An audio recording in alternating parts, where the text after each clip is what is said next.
Welcome back to my channel. For those of you who haven't been here yet, my name is Harmony and I'm an illustrator who's living in Lucerne, Switzerland. It is absolutely beautiful here, but that is not the point of this video. So what I do want to share with you today is something that quite a few of you actually have been waiting for, and that is an honest, unpaid review of one of the Make Art That Sells courses, specifically illustrating for children's books. So I'm going to link it down below so you know exactly which course I'm talking about. I'm going to show you some time lapses of the watercolor illustrations that I created for the last instance of this specific course so that you have a reference point of what kind of results I was getting while I give you the review and while I tell you what really works for me, what I struggle with in the course, etc. So yeah, let's get right into it. What was week one of the course for me like? All right, so what you see here is me working on the character sheet for week one of the third time around taking this class. So what I can say right off the bat is it gets easier. This is actually an incredibly difficult class. It will stretch you, it will challenge you. It is absolute at industry level, meaning you're going to be in the class with illustrators that are already being published, whose work, this is their career. So that'll give you an indication of just how challenged you will be. But because I took it a few times, I now know what to expect a little more. So I know the format of the class, I know the type of assignment, so I could jump right in to make sure that I could actually get something done that I was proud of, that I thought was portfolio worthy. So for week one, that finally worked for me. This is what I created. I was actually able to cover both main characters with a tiny bit of a background that alluded to the storyline. So I absolutely loved it. It was a blast. It's so nice to create work that you think is at the top level that you are at. So just for comparison here, you see from left to right, the first time I took this class, I really struggled. So there's a lot of white space. That is not a stylistic choice. That was just I ran out of time completely. You can also see the face is for, I don't want to sugarcoat it. It's wonky. It is not well done. There's really some skills that I was still developing there. Then in the middle, you have the Children's Book Plus class, where it already picked up a lot of the concepts that were taught in the first round, and I improved a little. I have a more interesting pose, and yeah, have a little more of the storytelling, but there's still a way to go. And then the third time around, I'm really quite happy with it. Now, week two, even the third time around, I already started struggling with the amount of time needed to really do this course justice and do the goal, if you're trying to create portfolio work and learn, for example, real justice. So week two focuses on emotions of the characters. I'm not actually going to share what I learned, only because I do feel like if you're interested in that content, it is not my place to share, and you should take this course. But I learned immense amounts from this course. I really think this is the course that has taught me the most in my illustration journey so far, which has been going on for about 1.5 years now.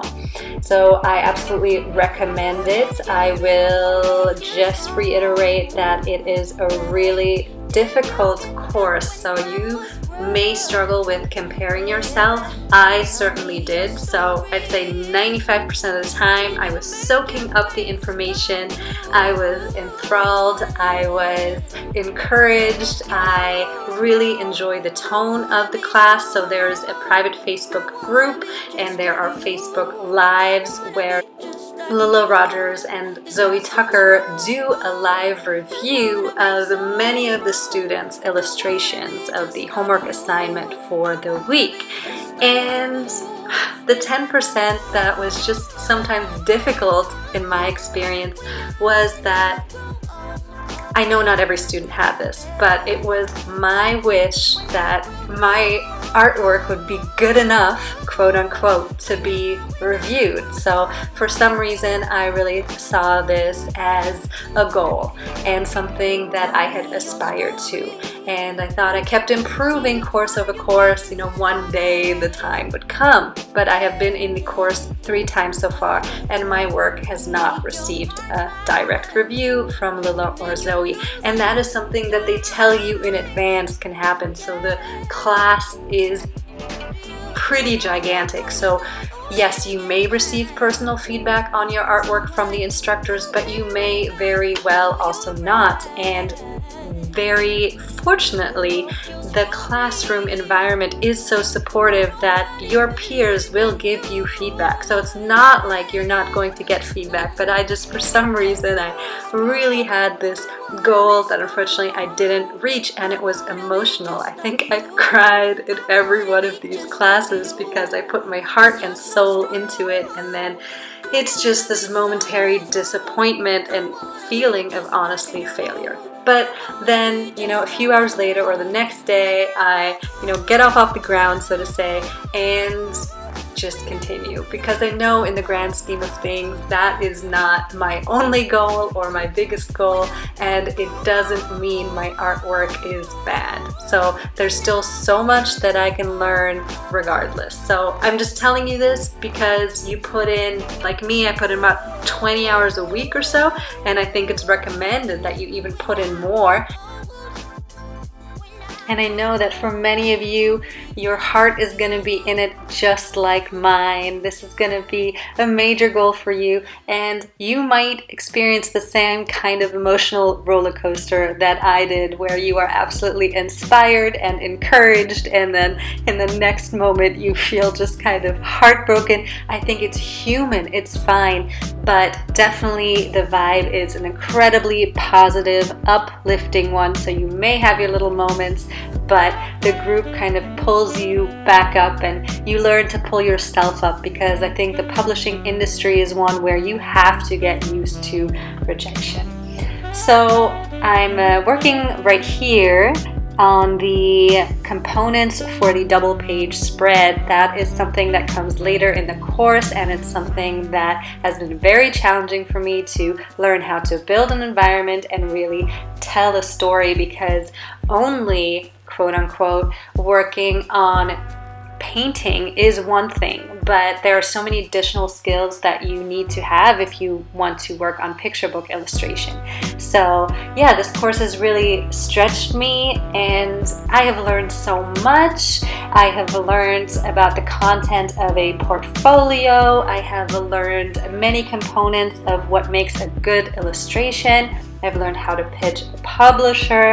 I have made incredible contacts with fellow publishers that have lasted beyond the class. I have learned information about book covers and had the opportunity to practice all these things, and again see what other artists and illustrators do with the same kind of prompt. So it's endlessly fascinating. I'll also tell you that I've mentioned this before, I've taken this class 3 times, and I have never been able to complete everything and keep up. I basically get enough content, materials out of this to continue to learn all year. And that's why I think the high price, which, in comparison to, let's say, Skillshare, it's very high, but is absolutely justified, because you have experts teaching the content. It is very fresh, it is current to the market, and it is so much between the videos and the exercises and the PDFs and just all this content that it's way more than a 5-week course. It was actually recommended to me when I received a portfolio review by an editor, so it's also very well respected, and I think it really helps you learn the concepts, but it takes so much more time to actually learn how to apply them and build those skills. So I'm going to be back, I'm pretty sure. I'm even considering the My Year of Art School course that they also offer. Even in my 3rd round, I'm still not happy with a lot of these illustrations. So this is what I measure myself against this class, and I'm going to keep going. So I hope that this was really interesting and helpful to you. Like I said before, if there's any questions that I've left open in your mind, please pop them below. I will definitely answer from my individual perspective. And also, as I mentioned, there is some artwork that I'm going to still be reworking. Feel free, if you want to see those updates, to either follow me up on Instagram, or you can subscribe here. I would absolutely love it if you do, and if you turn on that notification bell. I will have additional resources for illustrators, books, podcasts, associations, all sorts of really good resources that I want you to know about. So that's going to be up before the end of the year, and I'm also going to be doing Vlogmas, where you get a combination of illustration topics and the holidays, and I'm going to be doing lots more time lapses. There's going to be really fun content. So please, please, please do follow along if you're on a similar journey, or if you are interested in my particular illustrations. All right, I so appreciate it. I really, really appreciate every single one of you who takes the time to watch the videos, to leave me a comment, to subscribe. It really, really, I don't know how to say it, but it really makes me incredibly grateful and happy. So thank you. Thank you so, so, so much. And please let me know you're here, because yeah, I'd love to connect with you. All right, bye until next time.